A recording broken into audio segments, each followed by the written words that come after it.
the appropriate people. Similarly to what you all just mentioned, we have a lot of partnerships. I will try to mention for each of these topics the lead state agency person, but please do know that many of these projects span lots of different partnerships, including SISMAs. Just a reminder, our program is interdepartmental. I'm going to talk a lot about things from the state perspective. Our foundational document is our Aquatic Invasive Species State Management Plan. If you haven't read it lately, dig it out, and maybe you do it every time you have a grant application, you dig it out. But just as a reminder, we do everything from outreach to policy to inspection and enforcement regulations, things like that. So if you're not familiar with the state management plan, check that out. I tried to pull things that I thought would be most interesting to SISMAs. So I'm going to talk a little bit about field work, new regulations, which are all of the text-heavy slides because it's hard to make new regulations interesting, but I'll try to explain some of our new regulations, and then some outreach opportunities. Okay, so right into field work. I'm going to start off with red swamp crayfish update. If you recall, I've talked about this for the last 2-3 years. Red swamp crayfish confirmed in Michigan in 2017. We had some regulation changes, things like that. Last year I mentioned Fisheries Division. Lucas Nathan is our lead for this issue. Last year there was a novel chemical treatments with CO2 infusion and one experimental treatment in southeast Michigan. So this year there was intensive trapping, a continuation of evaluation of effectiveness of trapping. Burrow digging was one of the things looked at. Sound and heat attraction, so some novel experimental techniques that are used in southeast Michigan, and then biocontrol lab trials. So biocontrol in this instance means using fish to eat crayfish. There were over 55,000 crayfish removed since 2017, and 3 new water bodies that had confirmed infestations in 2019. Those are in southeast Michigan. There are some partnerships with USGS and EPA on developing novel chemical treatments, and Fisheries Division is hoping to work with partners in 2020 to do some novel chemical treatments. Grass carp. Most of you probably do not have grass carp in your area. You're lucky for that. I do want to mention grass carp today just to remind everybody, if you're in your interactions, grass carp continues to be a statewide priority, especially in Lake Erie, Lake Huron. But if you are interacting with anglers or others, fish markets, things of that nature, just remember that grass carp are a priority. If you come across one, please save it. There is evidence of spawning in Ohio tributaries of Lake Erie. Again, this is Lucas Nathan, and DNR Fisheries Division is the lead for this issue. The grass carp response is a huge collaborative with state, federal partners, university researchers, and they're really doing a nice job thinking about adaptive management, structured decision making. So how can we use science and research to inform better management? There were over 150 fish removed in 2019.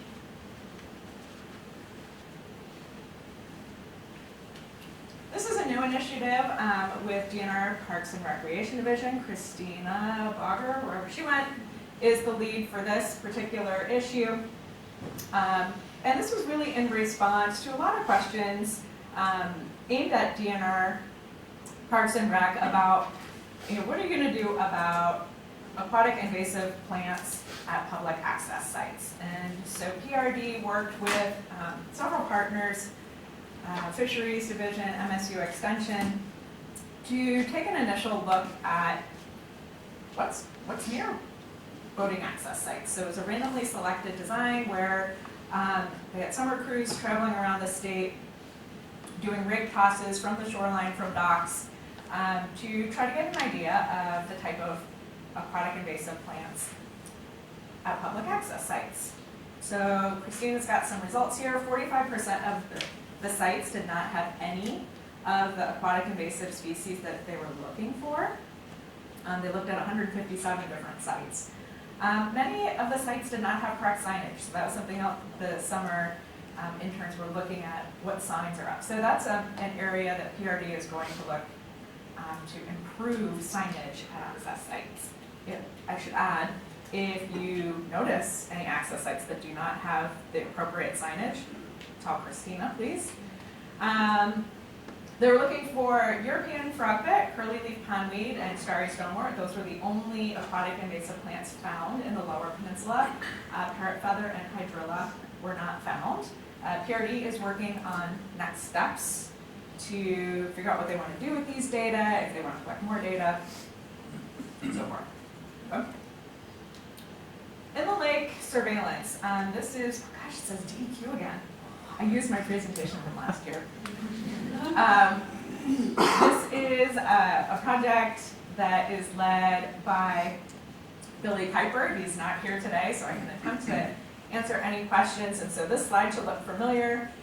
These are what we call the snorkel shoreline survey. So it's a meander survey along the shoreline of inland lakes with a focus on access sites, inlets, outlets, that type of thing.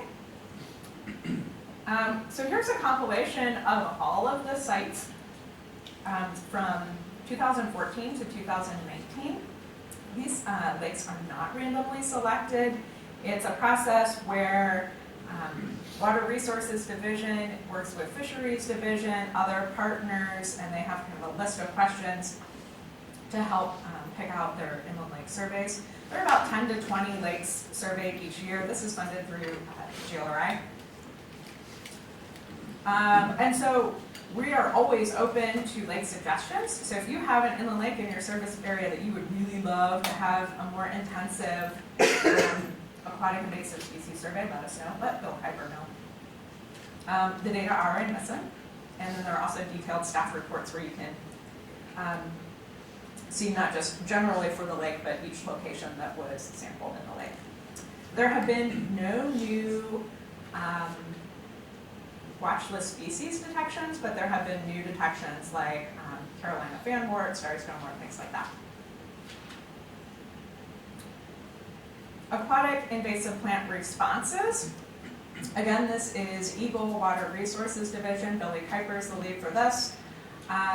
You'll see color-coded dots where we have active ongoing responses. With the exception of water lettuce and water hyacinth, some of those are kind of one and done. We find water lettuce or water hyacinth. Many of you in this room have worked on these projects. Erica, Shika, Drew, others on these responses. So let me go through just a couple of them. So for these response sites, this is again funded through the Great Lakes Restoration Initiative.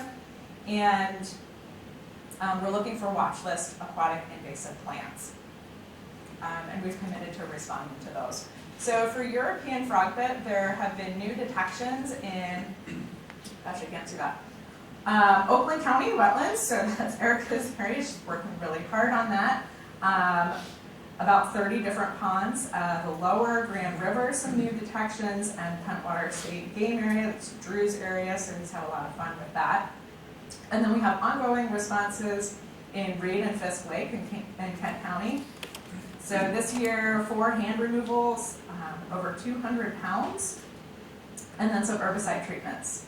So for European frogbit, this one's kind of tricky.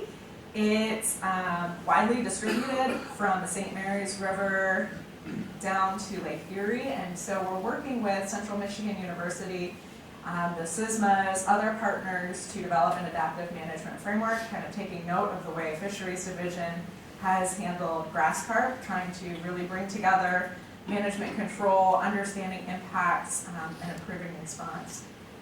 And then there are, of course, lots of regional SISMA control actions that are not reflected on that map. So I only highlighted the ones where we're responding with the aim of eradication. Okay, yellow floating heart. There was one new infestation in Kent County, again, Drew's area. what's happening in Western Michigan. 3 known sites were treated with herbicide, mostly in southeast Michigan. There was hand pulling, 130 pounds. Again, this is in West Michigan, SISMA. And then here's a really great success story. We have 2 sites that we're calling eradicated. That is in Oakland and Wayne County. And so we consider a site to be eradicated when there is no regrowth for 3 years following the last treatment. So we've had some success with yellow floating heart. Parrot feather, we also do have 1 eradication, so there's no regrowth for 4 consecutive years. That's a site in southeast Michigan. We have 2 infestations in Wayne County that have been treated, ongoing monitoring in Chica's area in Jackson, and then another one in Washington County. Water lettuce, there was a significant new infestation in the West Michigan SISMA. That was in Muskegon County. There was hand removal of over 1,000 pounds of water lettuce. This is, again, one that's tricky to understand the biology of the plant. This was late in the season when the water lettuce infestation was discovered. So it was like, should we pull it? Should we not pull it? Is it flowering? Is it setting seed? Does it matter? Will it overwinter? A lot of questions. And so we, again, the royal we, not me, spent some time this fall pulling water lettuce. We decided as a group to be conservative and to take some action. And then 1 report of water lettuce that was from a previous infestation. I should mention in water lettuce, I only have 5 minutes.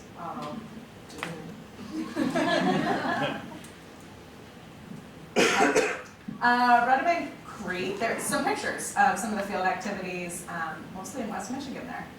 So organisms and trade, I do want to just mention that we consider field work to include our pathway work. So MGuard Pesticide Plant Pest Management Division does inspections at nursery dealers. And so what they found this year was, previously they had found a lot of parrot feather.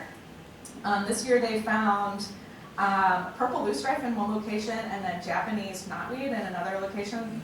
Purple loosestrife was in Clare County at an Amish auction site, and then Japanese knotweed was found for sale in Detroit at the Eastern Market. Law Enforcement Division initiated a new project for outreach to boaters, and so they had conservation officers out. They had almost 5,000 contacts with 253 warnings and 4 citations. This is for the new boater law. And then they could continue to do inspections of markets and stocking. Okay, new laws. There are a lot of words here. But so one of our new laws that was effective, I mentioned these 2 law changes last year in December as bills. They did pass and are in effect. So amendments to Part 414 of NERIPA for aquatic invasive plant grants. And so these are grants that are eligible for the control or eradication of inland lake aquatic invasive plant species. So this is mostly lake associations. In 2019, we issued grants for 13 inland lakes totaling a little over $12,000. It was $1 million appropriation that does not lapse, so we have more work to do in 2020. Boating laws, these are changes to Part 413, and so I'm guessing most of you are familiar with this, that our boating laws were strengthened to include the requirements to drain all plugs and draining water, or remove all plugs, draining water, and then ensuring that boats and trailers are free of aquatic organisms, including plants. So Kevin's got some materials outside the new boating law. We have the updated rack card, updated signs to be placed at boat launches, and stickers. So you'll know if a sign has been updated if you see this red box and has a red outline. So see Kevin if you have any questions about that. The last law that I want to mention, this is also part of Part 413, is regarding the sale of non-native aquatic organisms, and this is one that you might be less familiar with. So any retailer, or plant supplier, or a hobbyist, if there's a trade show and they're selling aquatic plants or animals, they're required to register with the state. And so the reason I bring this up is that for any of these new laws, we need your help. You're out there talking to people. We really like you to be familiar with the laws. Go to the website, ask one of us. And so when you're communicating with key stakeholders, just keep these new law changes in mind. And so with that, I'm going to segue very quickly to outreach. Paige is here somewhere. These are the same, she's way in the back, no Paige. These are the same slides as last year. If you have hesitated in the past to engage with Ripple, know that Paige has funding through the state and a couple other mechanisms for a 2-year enhancement of Ripple. And so she is available to you to help you implement this program for outreach. There are a couple different ways you can do that. You can co-host an event. You can do things on your website. You can work directly with businesses, and Paige will help you with that, right? Yeah, she said yes. She says DEQ again. Mobile Boat Wash Partnership. Again, this is Kevin is the lead for this one. In 2019, this has been an ongoing, really excellent way to work with partners for SISMAs to engage with boaters. So you can call up Kevin, get on the schedule to have the boat wash crew come to help you with an event. In 2019, they had over, almost 500 boats washed. Typically, the crews do about maybe 50 to 70 events a year and hit about 1,500 to 2,500 impressions. So that'll give you an idea of the scope and scale for the boat wash. Landing Blitz, if you're familiar with this is our 1 week of the year where we kind of do a big push to have engagement with recreational boaters. Many of you in the room have participated in this. Our numbers in 2019 were a little bit lower than 2018. I don't know why, not substantially lower. But one of the things we did in 2019 was work across the basin, and so I just want to show you how one SISMA and even a couple locations really scales up. Had this idea of, if we could only be as great as Minnesota in their boat washing program for 1 week out of the year. So you can see Michigan represented. This is during the course of the week right around 4th of July. And so there's a website hosted by the Great Lakes Commission that lists all of the outcomes from the regional Great Lakes AIS inlets. And if you have been hesitant, I'm almost done. If you have been hesitant in the past to engage with recreational boaters, please know that we have a GLRI grant, Eagle Water Resources Division, with MSU Extension to hire for a 2-year period a full-time MSU Extension prevention educator. This person will be working with lake associations and others to implement Clean Boats, Clean Waters. We've kind of struggled to really get that program off the ground. There will be a mini grant component to that. I'm not exactly sure what that's going to look like, but once we get a person hired, we'll have more idea on how mini grants will work. And this person will coordinate the boat wash, Clean Boats, Clean Waters, pretty much anything aquatic, exotic aquatic plant watch, to kind of bring some of the aquatic things together. So in the next 2 years, if you're interested in expanding your work on more aquatics, we will have more support for you to do that. With that, I will wrap it up with my last slide here, similar to last year. Just as a reminder, the state agencies, we work statewide, but we also work basin-wide and nationally. These are just a couple of the things that we get involved in. For instance, Conference of Great Lakes Governors, Great Lakes and St. Lawrence Governors and Premiers, things with risk assessment, clearinghouses, harmonization of regulations, federal AIS task force, preventing invasive species from the Great Lakes region to the west. So if you have any questions about things like GLRI, feel free to ask me.